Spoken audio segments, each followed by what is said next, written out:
Қайырлы күн. Бүгін біз өзбектің тағамы маштабаны жасаймыз. Видеоны соңына дейін қараңыздар. Ең алдымен қазанымызды жақсылап қыздырып алып, қызған майымызға пиязымызды, етімізді, сәбізімізді салып жақсылап қуырып аламыз. Бұл тамақты негізі тауықтың еті, сиырдың еті или қойдың еті деп талғамайды. Кез келген етпен жасай беруге болады. Етімізді салып қуырамыз. Қуырған кезде дәміне қарай тұз қосамыз.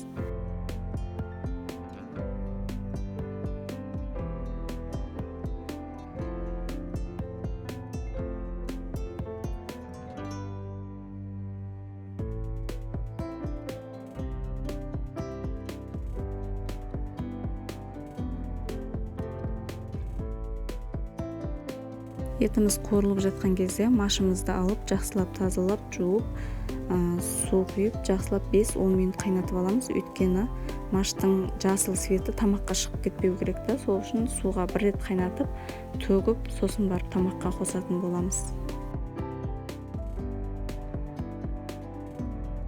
Етіміз қуырылып жатқан кезде дәміне қарай тұз қостық, оны ұмытпаймыз, және томатный паста қосатын боламыз. Томатный паста кішкене қызғыштау болып тамағымыздың түрін кіргізетін болады.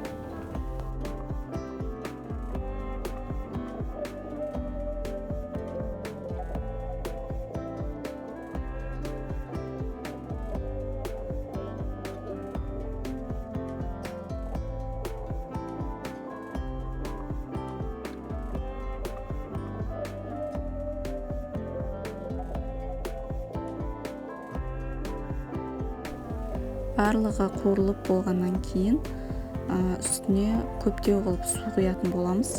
Бұл маштабада машымыз кәдімгідей суланып тұру керек болады. Қазанымызға суымызды құйып, бетін жауып, бір жарты сағаттай қайнататын боламыз. Машымыз дайын болса, машымызды бірге салып пісіруімізге де болады. Мінекей машымыз да қайнап шықты. Осыны суын төгіп, жаңағы тамағымызға, қазандағы тамағымызға қосатын боламыз, бірге қайнататын боламыз.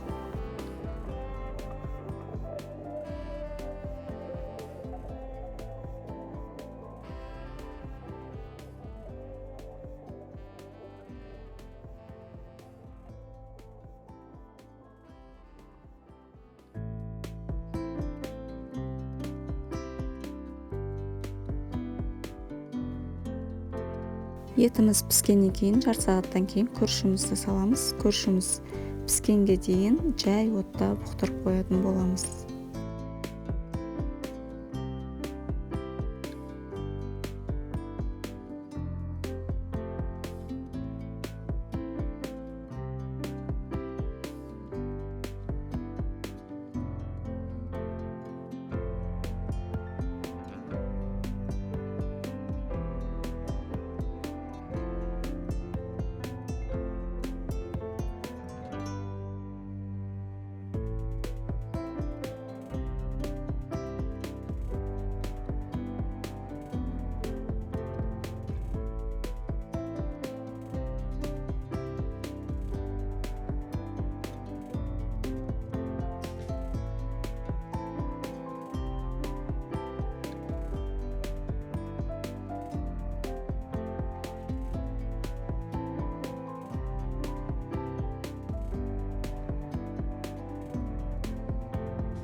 Мінекей тамағымыз дайын болды, күрішіміз де пісті.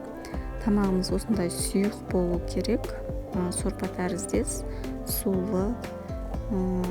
Жасап көріңіздер, сіздерге де ұнайды деген үміттемін.